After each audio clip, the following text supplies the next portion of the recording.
La maison de mon Père. La maison de mon Père. C'est ce que Jésus a dit. La maison de mon Père. Le temple de Dieu est normalement là où la présence de Dieu s'identifie. Un lieu de gloire, un lieu d'adoration, un lieu de présence de Dieu. Jésus parle de la maison de son Père. Maintenant, il comprend, il constate que au lieu qu'il y ait interaction entre vous et Dieu, vous et son Père, il constate que vous avez plus et beaucoup fréquence d'interaction entre les choses de ce monde, les gens de ce monde, au lieu du monde de son Père. Donc, ce qui veut dire, quand il vous voit, vous avez son nom, mais vous êtes toujours au niveau des hommes. Vous n'êtes pas au niveau de Dieu. Pendant que j'y pensais, la maison de mon Père, ça insinue, ça cache quoi? En réalité, j'ai trouvé que ça cache l'atmosphère. C'est une atmosphère désormais qui fait mention seulement des choses créées par l'Esprit. La maison de Dieu fait mention d'une atmosphère où dans cette atmosphère, les choses ne sont plus de ce monde. Parce que c'est cette atmosphère qui a créé les choses de ce monde. La Bible nous dit que au commencement, l'Esprit de Dieu planait pendant que tout était encore vide. C'est cet esprit qui a participé à la création. Mais quand Dieu regarde dans sa maison, quand Dieu a rendu visite à sa maison, il voit désormais que l'Esprit de Dieu n'est plus en haut. Il entend des voix, il entend de bruit. Et il constate que c'est rien que ces créatures qui font de bruit. Où est l'Esprit de Dieu? Il n'est plus là. Parce que là où se trouve l'Esprit de Dieu, ses actions sont différentes aux actions que les hommes font. C'est vrai, nous avons toujours la tendance de penser au péché et autres. Je ne voudrais pas aborder cette partie, mais je voudrais aborder la partie humaine, la présence, l'atmosphère qui prouve qu'un enfant de Dieu est quelque part. Laissons le diable à part, laissons le péché à part. Parlons de cette ambiance. Prenez l'exemple de la dernière fois que vous avez été à l'église. Regardez l'ambiance de la salle, du début du culte, à partir du moment où vous avez mis pied dans la salle. D'abord, le fait que vous êtes entré dans votre voiture et que vous rentrez, vous voulez vous rendre là-bas. Il y a déjà une atmosphère qui se crée dans votre corps, psychologiquement, dans votre tête. Je ne parle pas de ce sérieux de camouflage, d'hypocrisie que nous, les enfants de Dieu, on fait souvent pour dire on est saint, on est angélique, on est des anges. Je ne parle pas de ça. Mais je vous parle de ce réflexe qu'on a, de sentir que maintenant nous ne sommes plus au boulot, nous ne sommes plus à Walmart, nous ne sommes plus quelque part. Dieu veut constater cette ambiance, cette atmosphère aussi qui fait partie de nos routines. C'est de ça qu'il s'agit. Et je peux vous dire, les amis, nous ne parlons pas de la terre, nous ne parlons pas de ses biens, mais nous parlons de la dominance des choses du ciel. Mais quand Jésus-Christ est entré dans le temple, vous savez, le temple est normalement lié à certaines activités. En réalité, s'il y avait dominance de ces activités dans le temple, Jésus n'avait pas besoin de chasser les gens. Mais Jésus a vu que ce pourquoi le temple est conçu n'est pas en train d'être fait, et c'est d'autres choses qui se font. Bien-aimés dans le Seigneur, vous savez, il y a dominance de la terre sur le domaine, sur la propriété, sur la parcelle céleste. Nous sommes la maison de Dieu. Et je peux vous dire, si nous sommes la maison de Dieu, ça veut dire que nous sommes le consulat céleste sur la terre. Le consulat céleste sur la terre. Nous sommes des ambassadeurs de Christ. Le Seigneur nous dit maison de Dieu. Alors, une autre question qui me vient aussi à l'idée est ceci. Si c'est la maison de Dieu, qu'est-ce qu'elle fait sur la terre? Que fait-elle sur la maison de Dieu? Comment peuvent-elles se retrouver sur la terre? Oh, ok. Et pourquoi elle n'est pas au ciel? La Bible nous dit, Jésus-Christ, il nous a appris dans le livre de Colossiens que ta volonté se fasse sur la terre comme au ciel.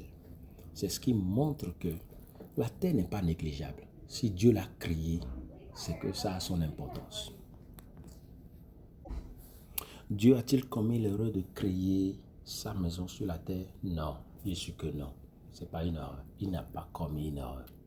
Non, il n'a pas commis l'erreur. Au contraire, il veut juste avoir un consulat céleste sur la terre. Et le consulat là, en réalité, sa base, c'est votre maison. C'est votre maison.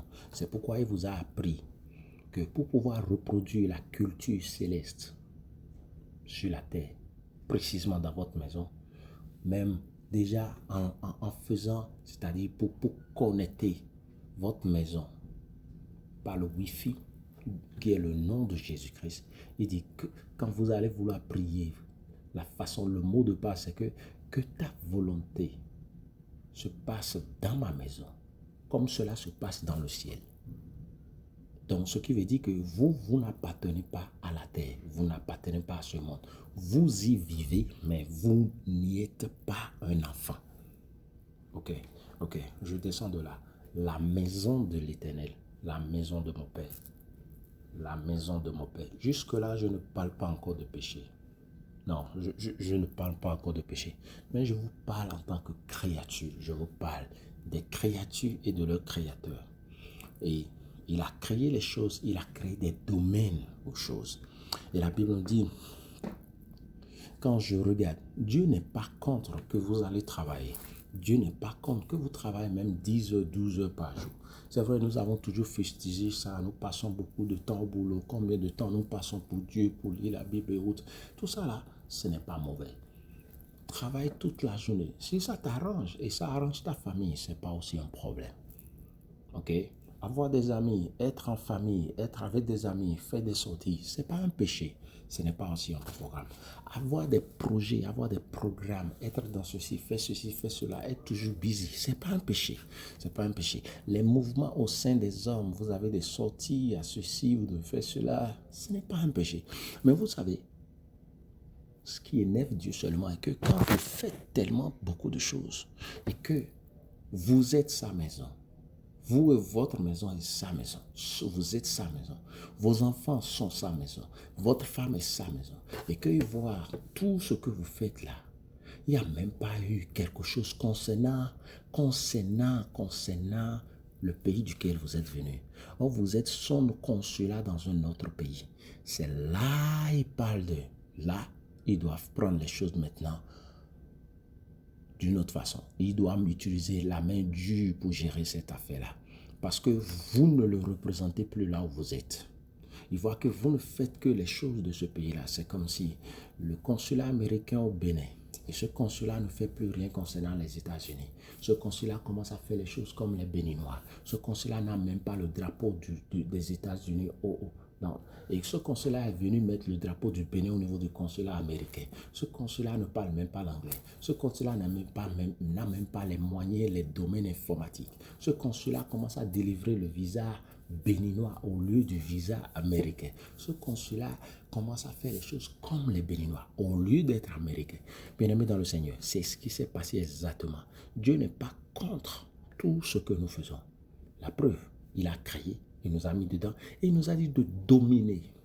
Mais devrons-nous dominer au point d'oublier celui qui nous a nommés, positionnés, celui qui nous a mis là? Non. C'est ça l'intention du livre de Matthieu chapitre 21 verset 12 aujourd'hui. Je voudrais vraiment que nous regardions un peu bien dans ce livre.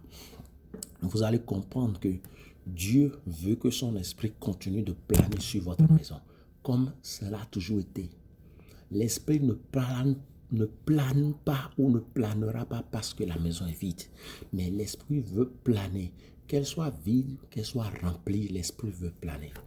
Vous allez comprendre avec le reste de la Bible qu'après la création, l'Esprit reste toujours là en train de planer. En train de planer. Mais de sorte que du lundi au samedi, que votre journée, que vous soyez toujours une maison comme un dimanche. De lundi au samedi, soit dimanche. Dans votre maison, louange, adoration, méditation, la lecture biblique, le partage avec des frères, avec votre mari, avec votre maison, avec vos enfants. C'est-à-dire, vous devez créer une culture. Les amis, tout est à base de culture. Vous voyez, si vous faites quelque chose et vous ne voulez, il n'y a pas de culture dedans, vous n'allez nulle part, vous n'allez pas loin. On ne peut pas parler de maison sans parler de génération. On ne peut pas parler de génération sans parler d'héritage. On ne peut pas parler d'héritage sans parler du futur. On ne peut pas parler de futur sans parler de descendance. On ne peut pas parler de descendance sans parler de parents. Vous voyez? Donc le transfert de ces valeurs est basé sur une atmosphère où il y a une façon de faire les choses et c'est légué du père au fils, c'est légué de frère en frère, c'est légué entre les mêmes personnes de même identité, de sorte que où que nous soyons, nous sommes toujours identifiés comme les gens de la maison. Bien-aimés dans le Seigneur, je crois j'ai déjà pris beaucoup de temps, mais je voudrais vous dire, lorsque Dieu est obligé de venir chasser ceux qui vendent et ceux qui achètent dans sa maison, cela veut dire que Dieu veut envoyer la peste, Dieu veut envoyer les maladies, Dieu veut envoyer toute situation qui peut vous prendre tout ce qui vous amène à l'oublier, à ne pas avoir une place pour lui dans votre journée. C'est ça, c'est de ça il s'agit. Hein? Nous ne parlons pas encore de péché, nous ne parlons pas encore de péché ici. C'est-à-dire, tout ce que vous avez, si cette chose vous occupe au point où il n'y a pas cette ambiance, cette atmosphère, je répète, cette atmosphère, cette ambiance. Parce que l'atmosphère, l'ambiance là, c'est ça l'Esprit de Dieu qui plane. La Bible nous dit, si je me rappelle bien, il dit, recherchez les choses du ciel, recherchez les choses qui sont en haut, affectionnez-vous avec les choses qui sont en haut. Si, bien-aimé dans le Seigneur, si vous obligez Dieu à venir chasser les choses, il va débarquer. Il sait comment vous mettre à genoux. Dieu sait comment vous mettre à genoux. Voulez-vous qu'il rende encore votre maison informe et vide? Parce que lorsque la maison va devenir informe et vide, l'esprit va planer. Personne ne va plus vous dire de chanter avant que vous ne chantez. Personne ne va plus vous réveiller à 3 heures du matin, de prier avant d'aller au boulot avant que vous ne le fassiez. Personne ne va plus vous dire de venir à l'église à l'heure. Personne ne va plus vous dire de lire la Bible avant que vous ne lisez. Personne ne va plus vous dire d'avoir un frère, d'avoir un ami, une personne avec qui vous lisez la Bible ensemble, vous parlez ensemble, vous chantez ensemble, vous restez, vous communiquez l'énergie, l'intensité, la vie, la chaleur. Personne ne va plus vous dire de faire des choses. Personne ne va plus vous dire de jeûner. Personne ne va plus. Si voulez-vous que Dieu rende encore votre maison informe et vide d'abord, pendant que lui-même, il a crié pour que vous puissiez les dominer. C'est de ça le Seigneur m'emmène à partager avec vous ce matin. Vous réduire à zéro, juste au point d'avoir votre attention, comme vous n'avez plus de temps pour lui. C'est de ça qu'il s'agit dans ce message, bien-aimé dans le Seigneur. Alors, je crois avec la grâce de Dieu, d'ici la fin de la journée, le Seigneur va encore m'ouvrir les yeux sur un autre développement de cet élément. Vous allez prier, nous allons prier. Tu vas dire, Seigneur, vous allez prier, vous allez dire, Seigneur, aide-moi à voir ce qui encombre ma vie. Éternel Jéhovah, aide-moi à voir ce qui encombre ma vie. Ce qui encombre ma vie. Ce qui encombre ma vie. Ce qui bouche mes oreilles à te voir, à t'entendre, mes yeux à te voir. Ce qui encombre ma vie au point où je ne te constate plus. J'ai transformé ma maison en une maison de la terre.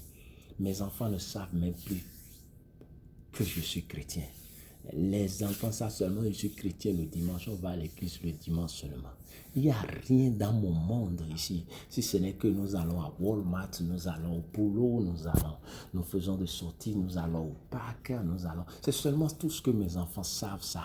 Ma femme aussi, elle, des fois, a du mal à comprendre. Mon mari a du mal à comprendre. Les gens ne savent même plus quoi que ce soit. Les gens me voient comme eux. Les gens ne me différencient pas. Je suis devenu dissocié.